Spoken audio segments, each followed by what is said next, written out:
মধ্যপ্রাচ্যে উত্তেজনা চরমে, আকাশে স্টেলথ ফাইটার, মাটিতে বিস্ফোরণ। আর এই পরিস্থিতিতে প্রশ্ন একটাই, ইরান কি সত্যিই তার প্রতিরক্ষা কৌশল দিয়ে টিকে থাকতে পারবে?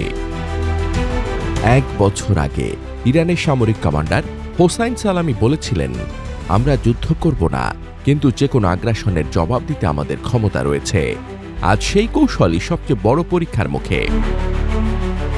ইরানের যুদ্ধ কৌশল প্রচলিত নয়, এটি এক ধরনের স্তরভিত্তিক প্রতিরক্ষা ব্যবস্থা, যেখানে যুদ্ধকে নিজেদের সীমান্ত থেকে দূরে সরিয়ে রাখা হয়।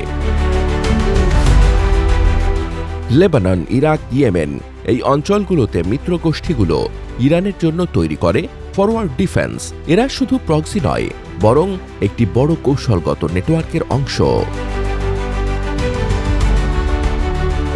এর সঙ্গে রয়েছে ইরানের বিশাল মিসাইল ও ড্রোন শক্তি, বিশেষ করে শাহেদ ড্রোন, যা আকাশে আধিপত্য তৈরি না করলেও ধারাবাহিক আক্রমণে শত্রুর প্রতিরক্ষা ব্যবস্থাকে ক্লান্ত করে তোলে।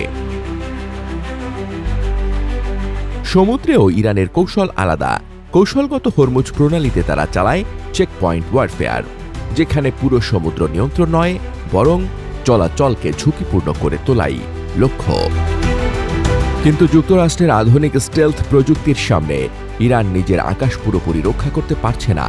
তাই ইরানের ভূগর্ভস্থ মিসাইল সিটি থাকলেও সেগুলোর প্রবেশপথ, বিদ্যুৎ সরবরাহ এবং লজিস্টিক চেইন সবই এখন মার্কিনীদের লক্ষ্যবস্তু। তারপরও বিশ্লেষকরা মনে করছেন, ইরানের শক্তি শুধু অস্ত্রে নয়, বরং তার ইনস্টিটিউশনাল রেজিলিয়েন্স। সব বাহিনীর কাজ ভাগ করা আছে। একদিকে নিয়মিত বাহিনী, অন্যদিকে বিপ্লবী গার্ড, আর রয়েছে বিশাল জনবল ভিত্তিক সংগঠন বাসিজ, যারা অভ্যন্তরীণ নিরাপত্তা ও নিয়ন্ত্রণ বজায় রাখে। এই কাঠামোই নিশ্চিত করে দিয়েছে, শীর্ষ নেতাদের হারালেও ইরানের পুরো সিস্টেম ভেঙে পড়বে না।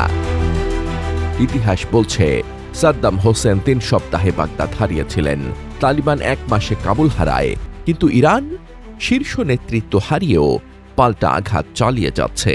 তাহলে কি আকাশ থেকে আঘাত করলেই যুদ্ধে জিতে যায়? ইতিহাস বলছে না। ভিয়েতনাম, আফগানিস্তান বা ইরাক যুদ্ধে সব জায়গাতেই দেখা গেছে অপারেশনাল সাফল্য পেয়েছে মার্কিনীরা, কিন্তু বরাবরই ছিল কৌশলগত অনিশ্চয়তা।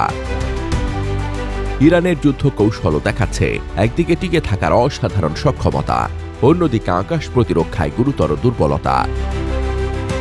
এই লড়াইয়ের শেষ কোথায় তা নির্ভর করছে শুধু অস্ত্র নয়, বরং পরবর্তী রাজনৈতিক সিদ্ধান্তের উপরও।